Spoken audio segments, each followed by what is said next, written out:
So we have firefighter Consi and firefighter Ed getting ready. Hopefully we can coordinate and have them come down together.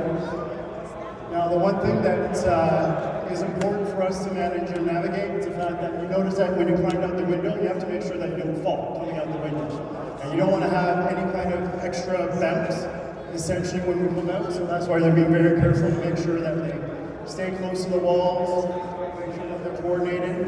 And they're going to come in down on a device that we call the ID-20. And what that does is helps us kind of seamlessly control how fast we're going down. And you also notice as they're coming down, you see two lines. They're coming down on the orange, the blue line, but you also notice that they have a separate line attached to them. So even though they are climbing down themselves, we're actually having a second line attached to them to keep them safe. In case something goes wrong, the line gets cut, whatever else may be. So very much similar to industry standards, what we do is we do two-line or equal line descents so that we make sure there's redundancy in both our systems.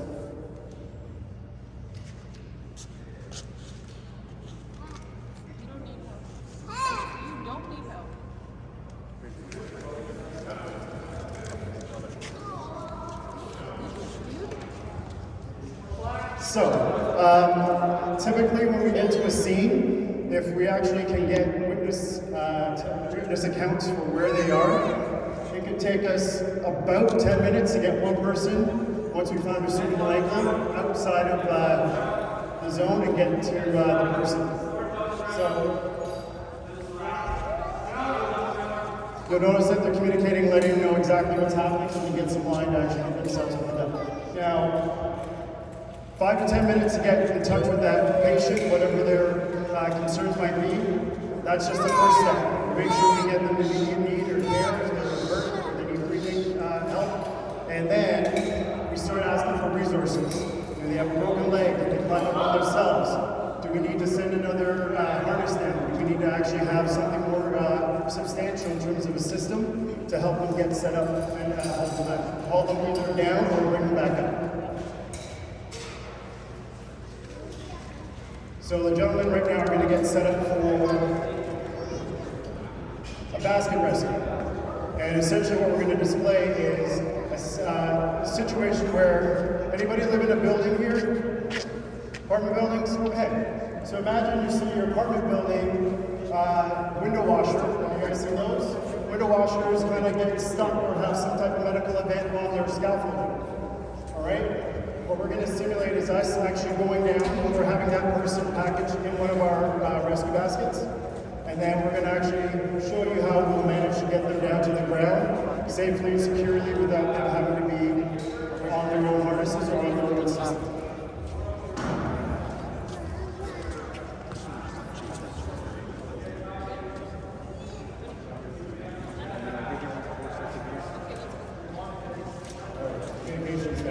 So they're just talking about how exactly we're going to manage, because we do have the patient secured in our basket.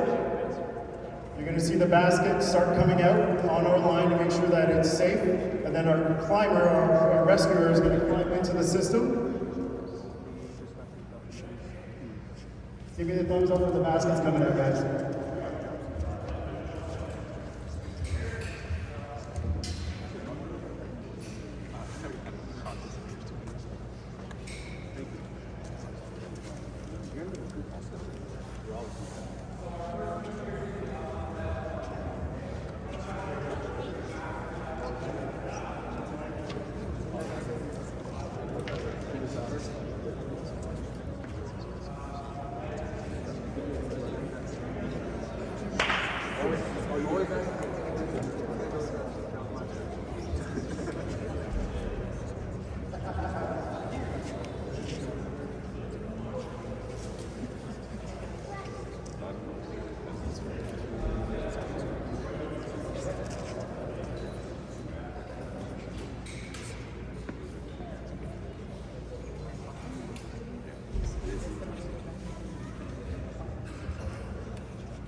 So typically, a rescue like this would be kind of our most heightened rescue, because what it means is we have to have the weight of our basket, a patient in the basket, and the weight of our rescuer all in our systems.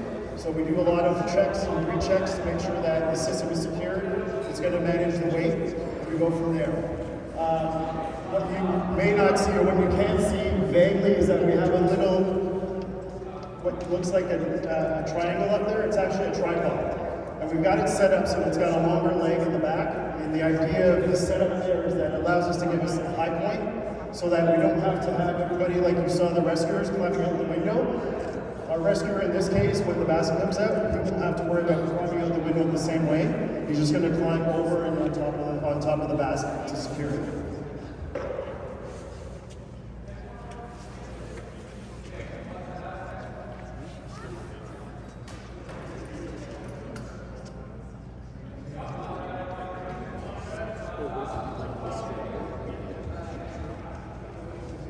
So at this point, we'll be talking to our patient if they're conscious, let them know that it's going to feel a little uneasy being in a horizontal position and now going vertical. But they're very secure. We just have to kind of reassure them that their orientation isn't going to be too bad as they come down.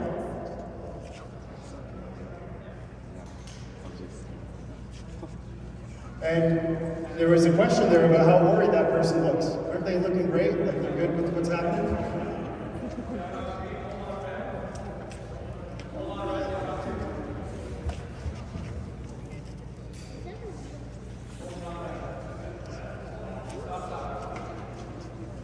Okay, now that we've got our patient in place, our rescuer is going to start putting himself into the system and putting weight onto the system.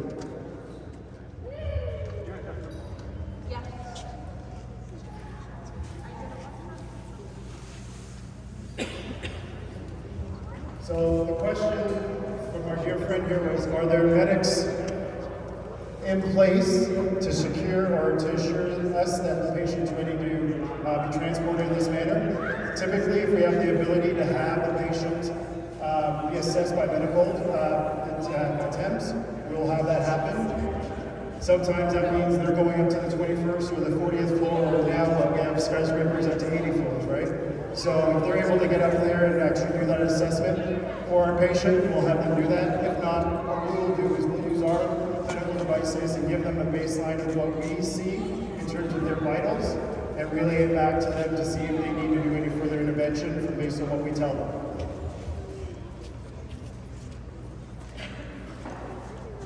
Okay, we're going to have firefighter Warren climb into the system.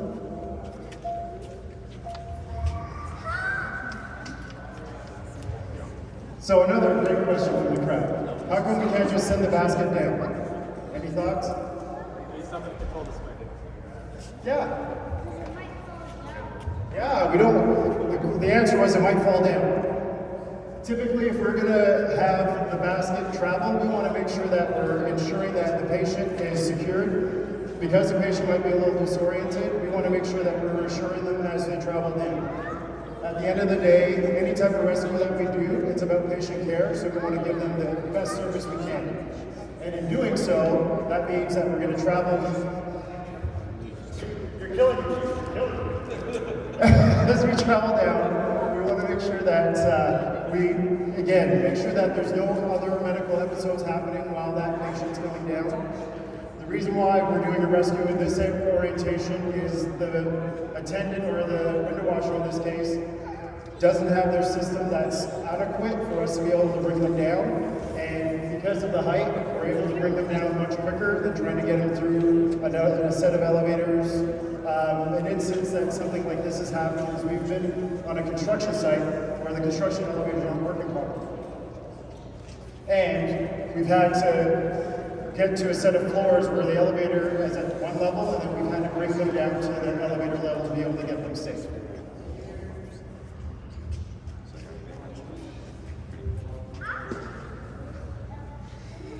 So firefighter Orr, what he's going to do now, he's going to get to the level where he can control where the basket is going. You notice as he's going down, he's coming up to a window. He doesn't want the window or the the basket to start entering the window. So he's going to control the descent as it goes around the window.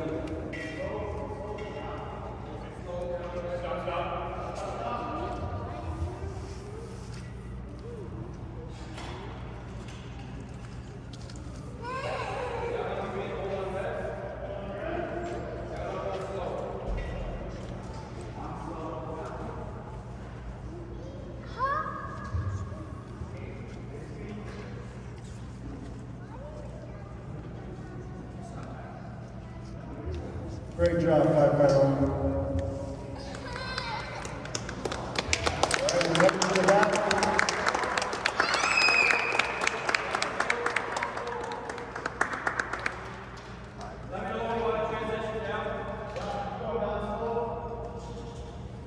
Basket's about 5 feet. Okay, stop. Okay, get yourself off the ground. Watch your leg. You also notice that firefighter Orm has got his own rope system tied into our other rope system. Now we use that secondary rope system to get us to be able to travel up and down the basket in the event that the patient is re-aggravated or he's got a secondary injury, or she has a secondary injury.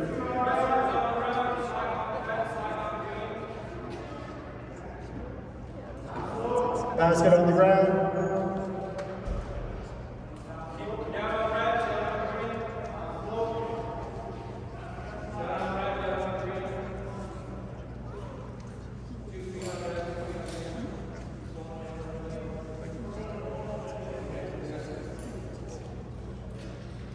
Now we have one more demonstration for you. Once we have our patient on the ground, I'm just going to assist the guys and get the patient ready for that.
Okay, folks, so for our last demonstration, what we have now is we're going to have our same window washer that has all his gear, or her gear, set up, but they're having a problem with their rope system. So they're going to be hanging, just waiting for us to make contact. Our rescuer is going to come out of the upper floor with our system, and what they're going to do is hook into, and what we call do a pick off, hook into that patient, and then bring it down to the ground.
So it is going to take a moment because we're going to use our high point again for our rescuer to clip into or connect into.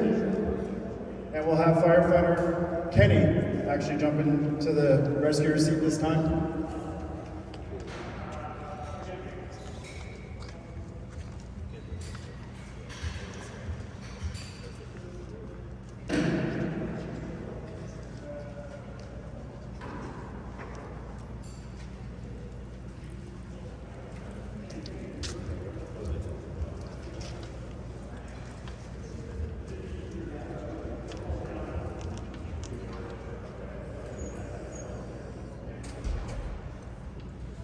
So with high angle rescues, we'll find that we're not just doing rescues on buildings. Has anyone been by the bluffs? All right, would you believe it or not, we actually have most of our rescues happening on the bluffs. People kind of wander down the pathway, but all of a sudden they get stuck. They can't climb themselves back out. So we spend a lot of time trying to help them navigate their way out. I understand.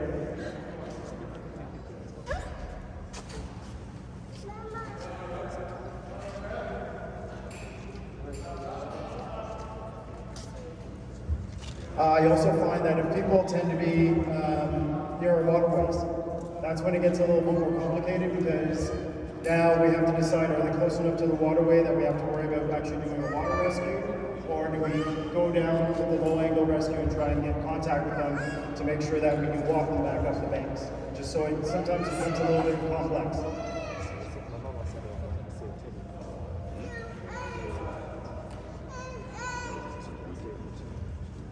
Looks like we've finished our safety checks with firefighter Kenny.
So you notice that with firefighter Kenny coming out, it's a lot easier because he doesn't have to worry about climbing over that little short embankment in the wall. He actually is in the system right now. You'll see him start stretching out his legs to start his descent.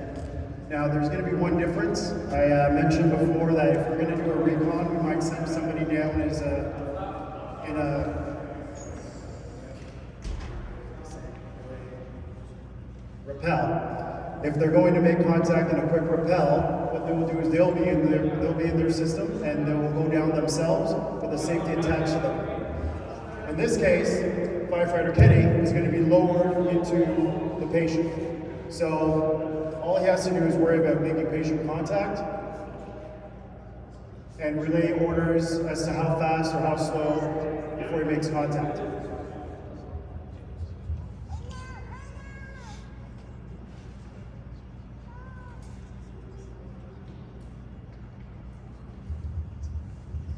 Second floor window. So you'll notice the difference is he's not managing a device or the ID while he's coming down.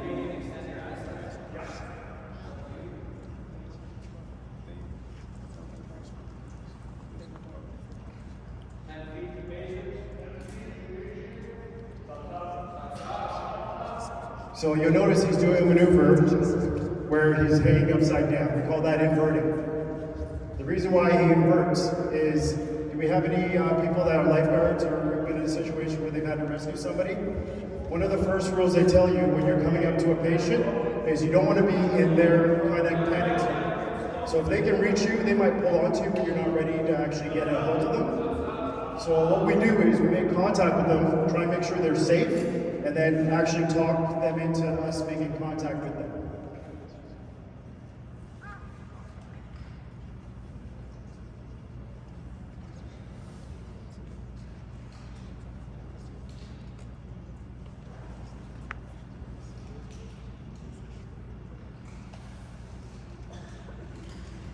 And if I missed it, firefighter Kenny actually has attached now his safety device for his second line to the patient to assure them that, yep, we've got you, and now we're going to bring you into our system and take you off yours.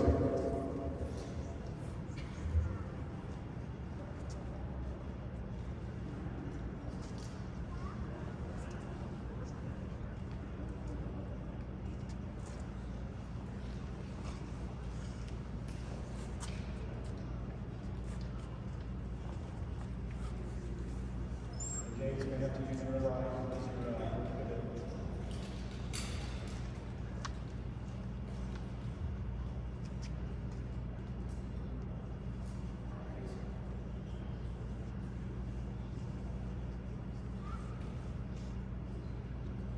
So again, James is using our Aztec, which is a device that helps us get mechanical advantage. And all that means is that it makes it easier for you to be able to use your power and your strength to move 4 times as much weight as you normally would need to. You just need more rope.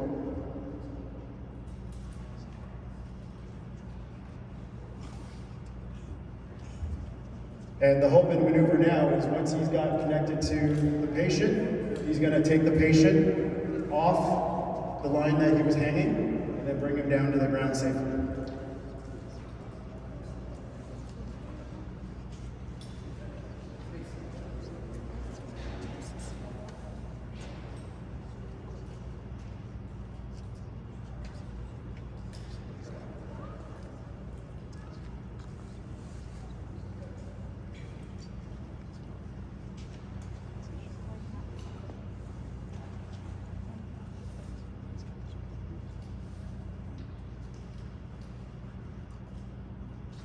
Okay, patients off the system. Ready to go down on the red, ready to go down on the green. Rest of them ready? Okay, down slow. Down on red, down on green, slow. So obviously after we make patient contact, in this case, we're going to make sure that the person is capable of traveling down. We may have to change our tactic in the event or rescue strategy in the event that the patient is not capable of traveling down for whatever reason. And then we do our best to make sure we bring the person and get patient care in mind.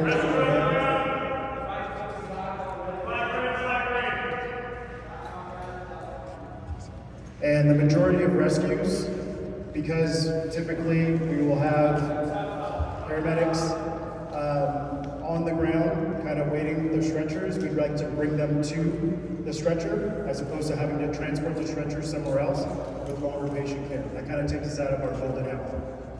So once we actually have this patient on the ground, we get them in a situation where they're on a backboard or some other type of device, if there's not a stretcher available, to get them onto an ambulance and get assessed.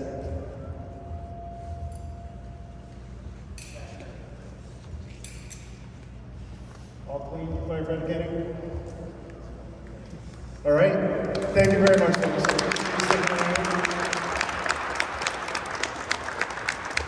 And the controllers in the background that you don't see, we have Acting Captain Mike Henderson.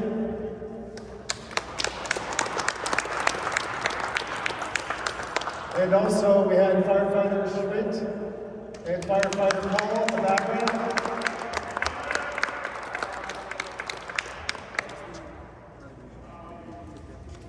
Thank you for the time. We're going to clean